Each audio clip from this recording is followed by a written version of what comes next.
Poor mechanic helps woman with a flat, unaware she's a best-selling author writing about him. Story teaser. He thought it was just a flat tire. She was just another traveler with car trouble on the side of a dusty rural highway. But Julia Rivers wasn't just another woman. She was a best-selling author hiding from the world. And what she saw, the quiet mechanic who helped her, would reshape her next novel and his entire life. What started with a wrench and a kind word would unravel into a story neither of them expected. If you believe in this magic of second chances, stories that find you when you least expect them, and the kind of love that sneaks up when your hands are too greasy to catch it, you won't want to miss what happens next. Opening scene 300 words. The sun was dropping low behind the cottonwood trees when Eli Maddox spotted the car. A sleek silver Lexus, hazard lights blinking like a heartbeat out of rhythm, parked just off the shoulder where the cracked asphalt gave way to dry weeds and dust. He eased his old Dodge Ram to a stop, his hands instinctively wiping off on a rag before he even stepped out. He wasn't planning to help. Not really. It had been a long day, too many oil changes, not enough dollars, but something about the way the woman stood next to the car caught his eye. She wasn't panicking, just waiting, calm and still, her coat whipping in the late spring breeze like she had nowhere else to be but there. Eli didn't expect her to smile like that. A soft, almost grateful curve of her lips that made her green eyes flash with something that didn't quite match her tailored slacks or the expensive leather boots, now dust-covered from the roadside. "You the cavalry?" she asked. Her voice was smooth, a little tired. Eli nodded once, already crouching by the tire. "Looks like you caught a nail."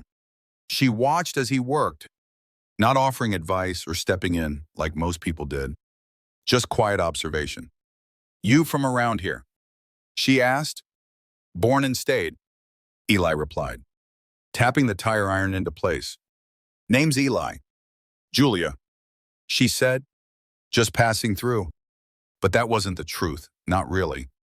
And by the time Eli packed up his tools and tipped his hat in goodbye, he had no idea she'd be back, or that their short roadside exchange would end up inside a hardcover novel, printed in ink and read by millions. Because Julia Rivers wasn't just passing through. And Eli Maddox, he was about to become her muse. Eli Maddox didn't think much about the woman after she drove off. He barely caught the faint scent of her perfume lingering in the air. Something soft and unfamiliar that clung to the sleeves of his flannel, like a question he wasn't ready to ask. The Lexus disappeared down the county road, the taillights blinking once before vanishing into the twilight. And Eli climbed back into his truck. Life moved slow in Pine Creek. Nothing unusual ever happened here, unless the high school football team made playoffs or someone's barn caught fire. Folks didn't come here unless they were passing through. And they didn't stay unless they had a reason. Eli figured Julia was just another city woman who took the wrong exit and got unlucky with a nail in her tire. He didn't know that same night. While he scrubbed his hands raw under cold water in the garage sink, Julia was scribbling notes in the back of a leather-bound journal, her mind racing with dialogue and dusty roads, and the mechanic with quiet eyes who never asked who she was. That next week passed like any other. Eli showed up at the garage every morning just after 6, the kettle already hissing in the corner, a thermos of gas station coffee steaming beside the register. Harper, his 9-year-old daughter, had dance practice in the afternoons, and Eli timed his work between brake pad jobs and school pickup. He didn't tell her about Julia, didn't mention the woman with the Lexus or the way she watched him fix that tire like he was building a clock out of broken time. Harper would have asked 100 questions he didn't have answers to. She was good at that, sharp as a tack and soft in the places that still believed her mom might walk back through the door one day. Eli didn't want to stir anything that wasn't meant to last. But on Friday, just before sunset, she came back. The bell over the garage door jingled the way it always did. Only this time it wasn't a regular. Julia stepped inside like she wasn't sure if she belonged. Dressed down in jeans and a cable-knit sweater, hair pulled into a loose knot that made her look younger than before. Eli glanced up from the carburetor he'd been cleaning, a rag still in his hands. Back for another flat? He asked. She laughed, that soft laugh that didn't quite reach her eyes. Not exactly, she said, holding up a brown paper bag. I brought pie. Cherry. Thought it might pair well with busted alternators and worn-out spark plugs. Eli raised an eyebrow, then shrugged. Can't argue with pie. She set the bag on the counter, her fingers brushing against the edge of a coffee-stained clipboard. Mind if I stay a minute? She asked. I needed to get out of the house. Eli gestured to the beat-up stool near the tool chest. Suit yourself. They talked more that evening. About nothing. Mostly. Julia asked questions, and Eli answered the ones he was comfortable with. He told her about Harper, about his dad's old Chevy that still sat behind the garage waiting to be restored. Julia didn't talk much about herself, but when Eli asked if she'd always lived in the city, she hesitated. I did, she said carefully, but lately it doesn't feel like home anymore. Eli nodded, understanding more than she knew.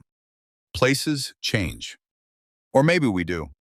She looked at him then, really looked, and something unspoken passed between them. Recognition, maybe, of two people holding pieces that didn't quite fit where they used to. Before she left, she scribbled something on a receipt from the counter and slid it across to him. If you ever want to hear what a woman who's terrible at fixing tires does for a living, she said, call me. Her number was there, neat and centered. You're a writer? Eli asked, folding the paper and tucking it into his shirt pocket. Julia smiled. Among other things, then she was gone again, the door swinging shut behind her. Eli stood there long after the taillights vanished, one hand still resting on the counter. He didn't know it yet, but Julia wasn't just looking for a story. She had already found one. And Eli, he was already in it. The first time Eli called her, he let it ring twice before hanging up. It was stupid, he told himself. What would he even say?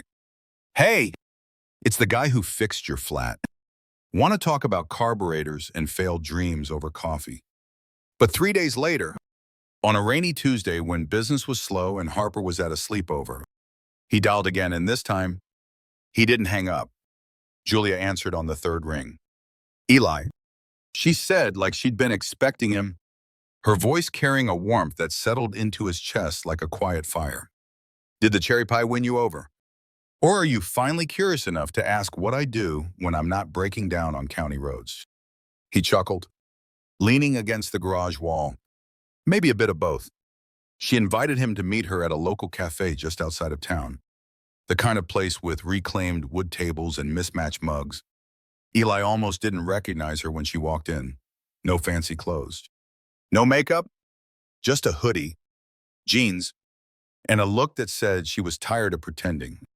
Over coffee and the kind of pie they both agreed didn't come close to hers, Julia finally told him, I write stories, she said simply, then paused. Well, books. I used to think they were the same thing, but they're not. Stories have heart. Books sell. Eli blinked. Like novels. She nodded. Bestsellers. Technically, though you wouldn't know it by the way I ran off to this town to hide in a rental with no cable and too many cobwebs. She was self-deprecating but honest. And when she spoke about the characters she wrote, Eli saw it, how her eyes lit up, how her hands moved like the words were trying to escape before she could catch them.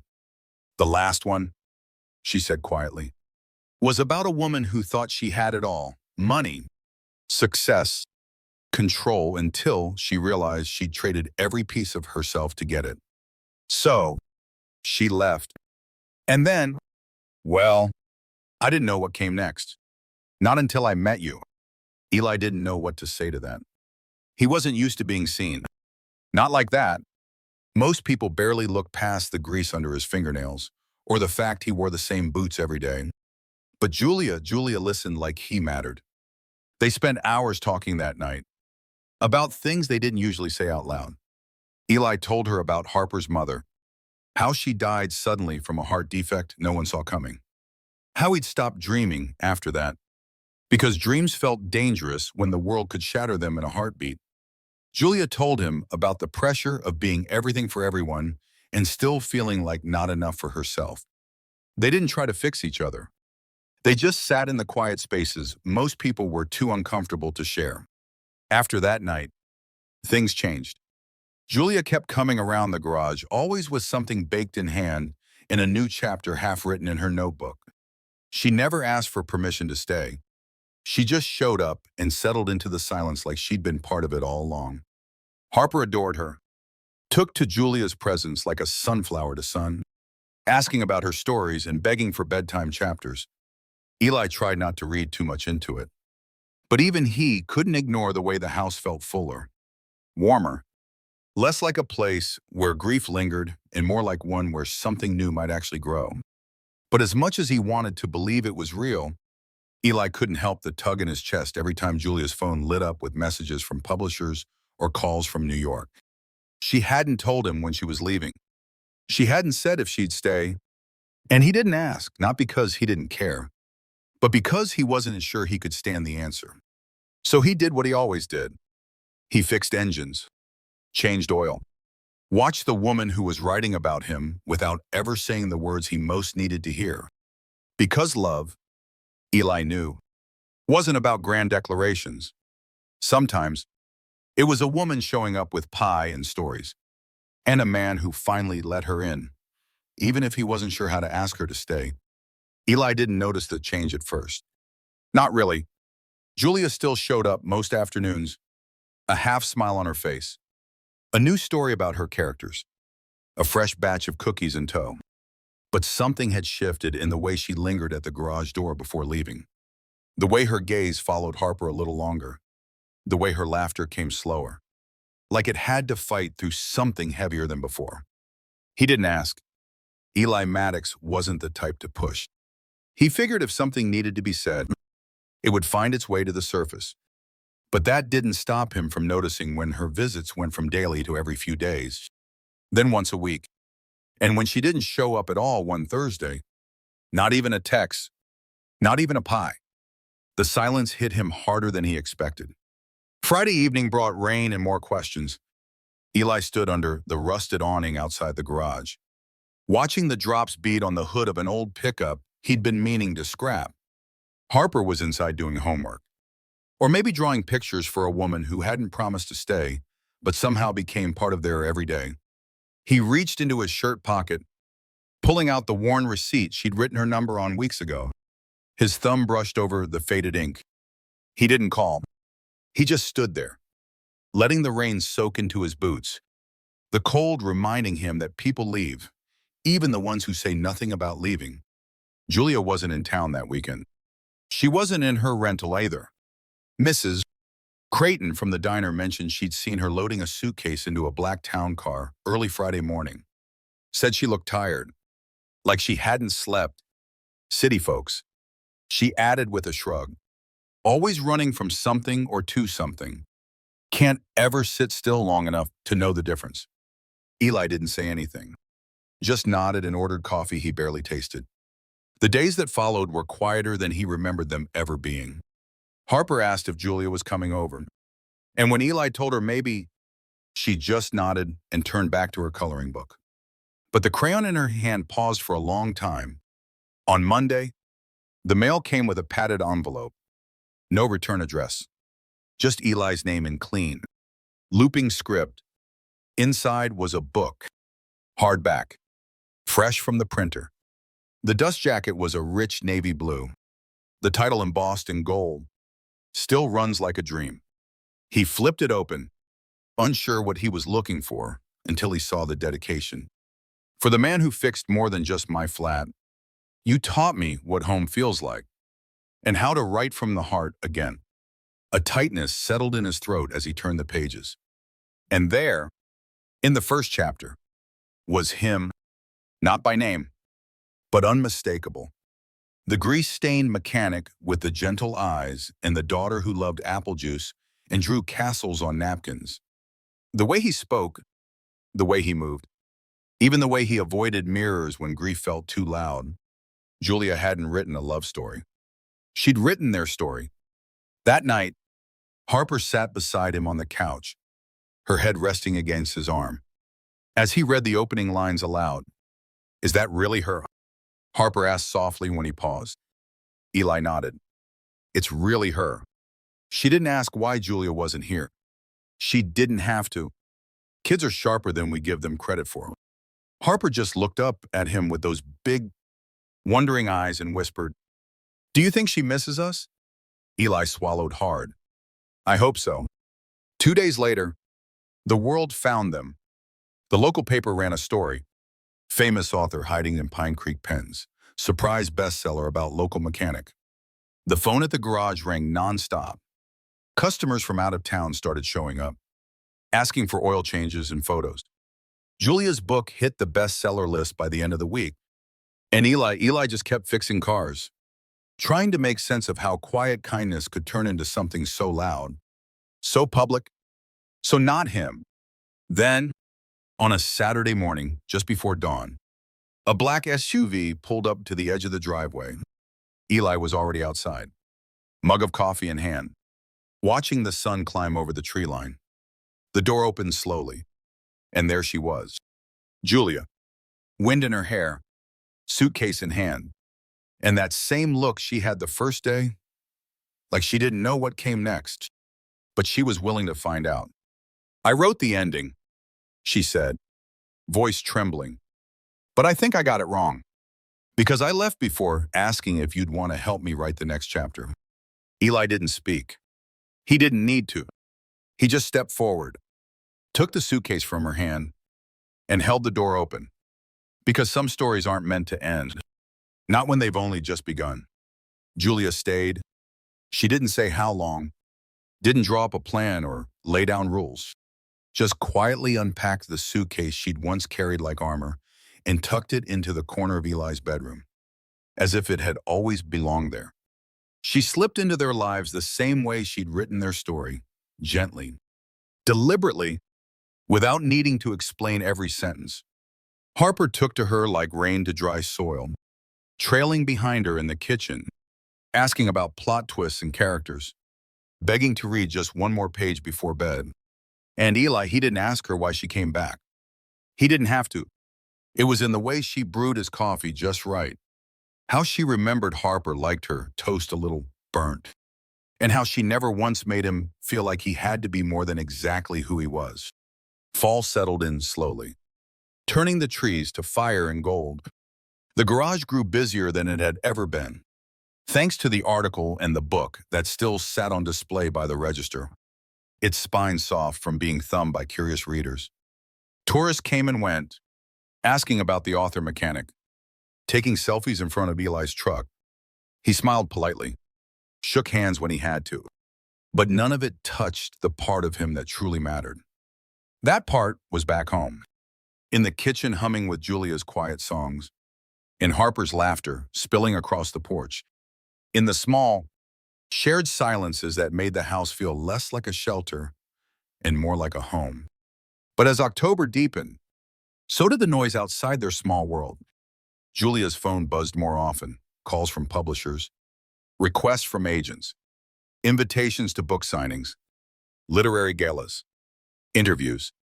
She silenced most of them, but Eli saw the flicker in her eyes when she glanced at the screen. He noticed the way she paused when folding laundry, her hands lingering over a blouse she hadn't worn in months, the one she used to wear on city stages. He didn't say anything.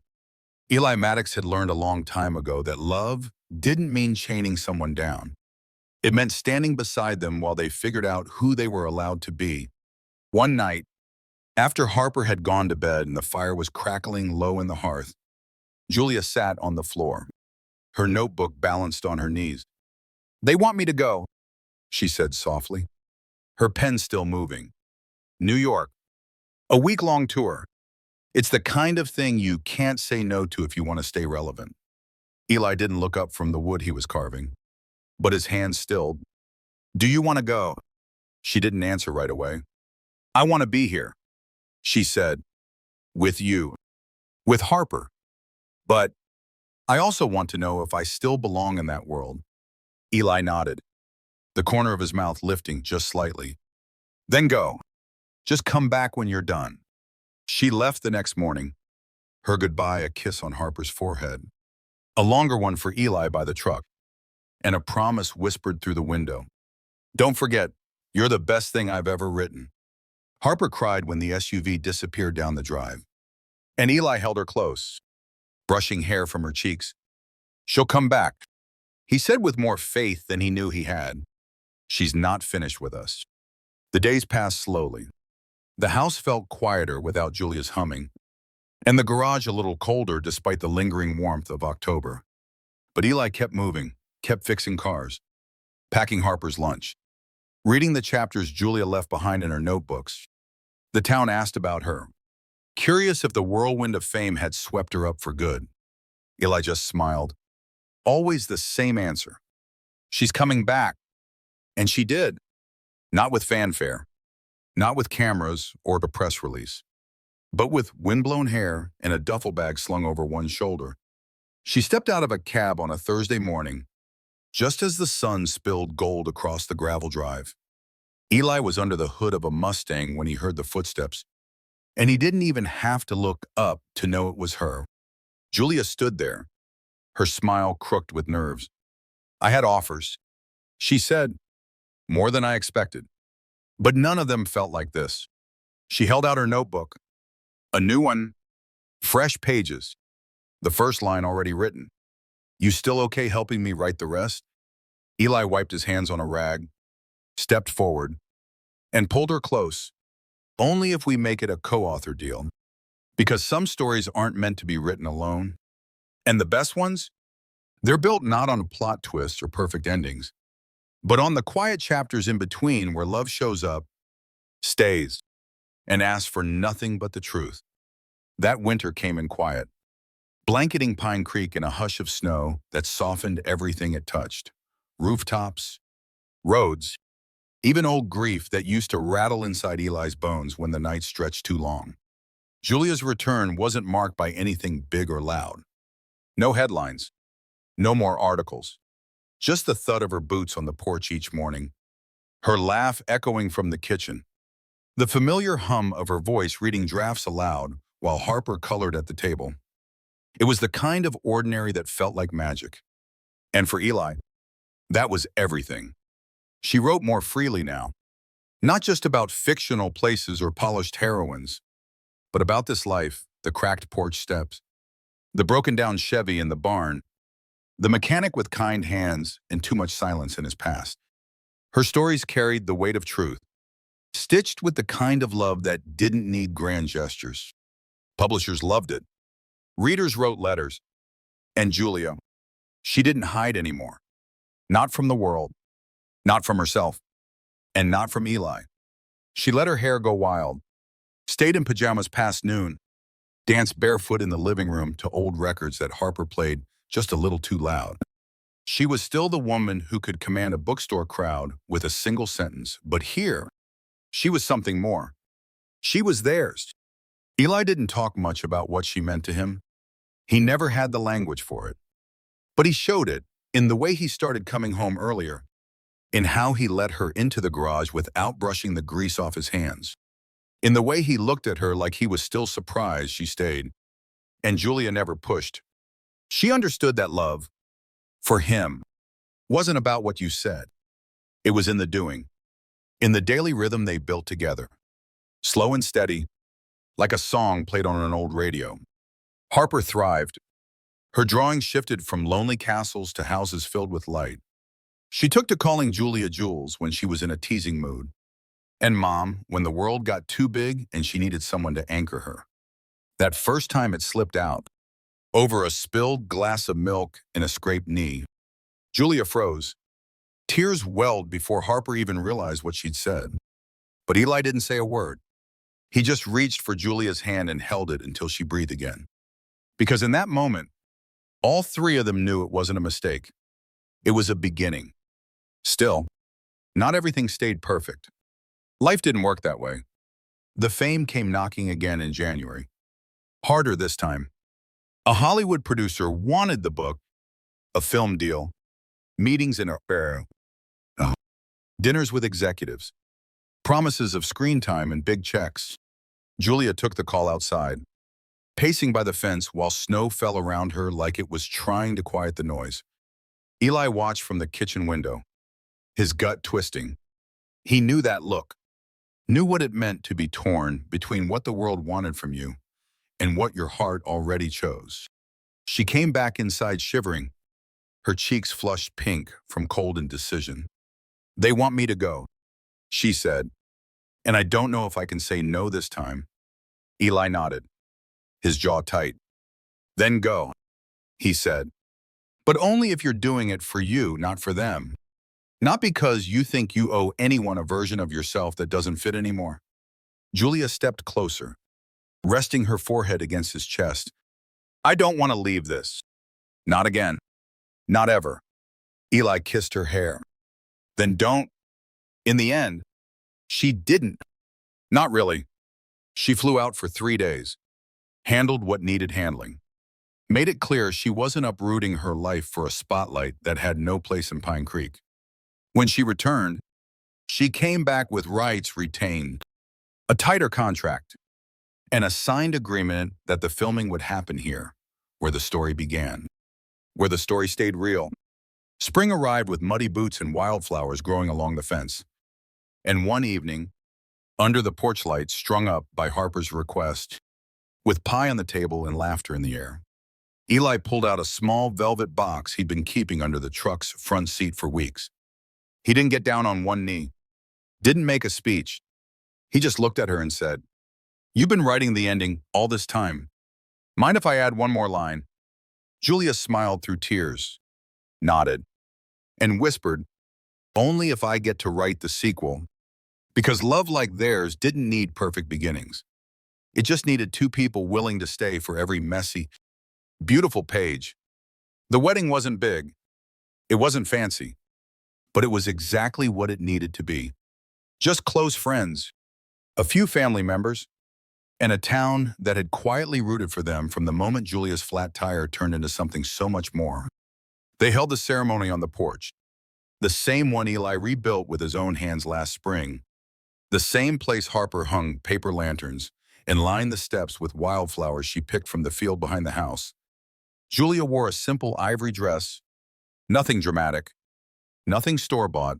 She'd sewn it herself in the soft hush of late evenings, each stitch steady and sure.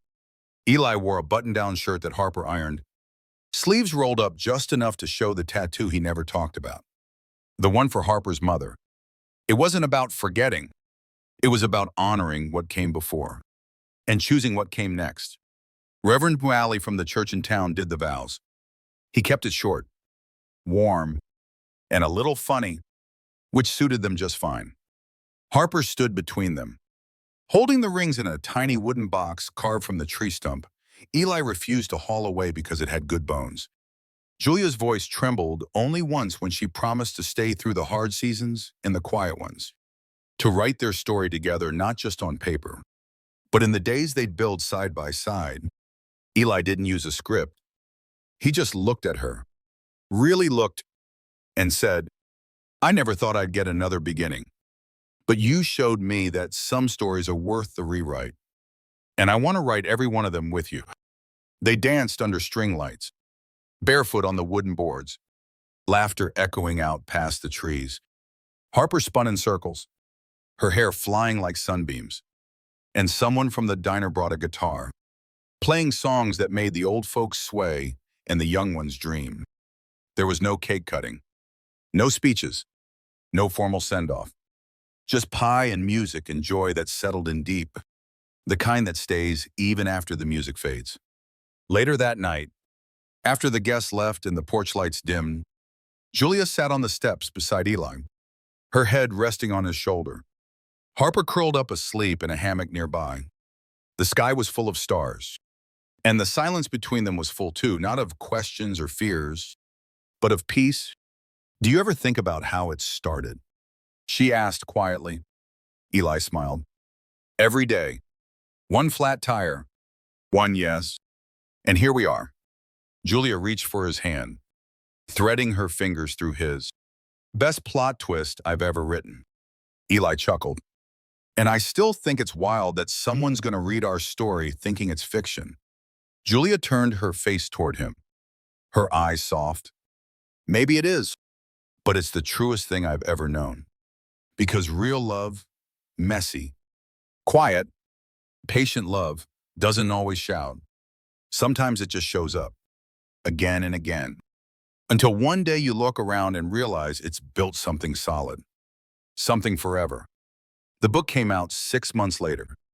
Not the first one, Still Runs Like a Dream, had already carved its name onto bestseller shelves, but the sequel, the one Julia wasn't sure she'd write, where the engine never fails, it was quieter, less dramatic, more personal. And this time, it didn't just tell their story. It celebrated it. The chapters weren't about conflict or climaxes. They were about Tuesday mornings spent packing Harper's lunch, late-night dance parties in the kitchen, the way Eli still fixed cars like every bolt mattered, and how Julia found her voice again, not through fame, but through family. People loved it, not for the plot, but for the feeling, the way it reminded them that sometimes the best love stories aren't about falling apart and coming back together. They're about never needing to fall apart in the first place. Book clubs read it, schools assigned it, and Pine Creek, once a dot on the map, became a quiet little pilgrimage for readers looking to see where real stories are lived. Not just told, but back at home, none of that mattered as much as the small moments. Julia writing longhand on the porch swing while Eli handed her lemonade. Harper planting marigolds under the window and insisting they'd bring luck. The house that used to echo with absence now buzzed with life, sometimes messy, sometimes loud, always full. Eli never tried to understand how a flat tire became the start of forever. He just thanked the stars it did. And every now and then, when someone asked if the story was true, Julia would smile, glance at her husband across the room, and answer, "It's more than true. It's ours." Because some love stories don't need embellishment, just heart, healing, and a home-built one page at a time. Sometimes, the smallest acts, a flat tire, a quiet hello, a shared slice of pie can become the turning points in stories we never saw coming. Eli didn't plan to fall in love that day on the side of the road. Julia didn't expect to rediscover her voice in a sleepy town with a creaky porch and a mechanic who didn't care about bestsellers. But life has a way of surprising us, especially when we slow down long enough to notice the good people, the second chances, and the quiet kind of love that doesn't demand attention, it simply stays. This story isn't just about romance. It's about hope, resilience, and the beauty of ordinary moments. It's about learning that you don't have to be perfect to be loved, and that healing happens not in big speeches, but in the small choices we make every day, to show up, to forgive, to believe again. If this story touched your heart the way it touched ours, don't keep it to yourself. Share it with someone who needs a reminder that it's never too late to start a new chapter. Hit that follow button so you don't miss the next story, because trust me, we're just getting started. And if you believe in love, second chances, and the kind of stories that leave a mark, stick around. There's more where this came from.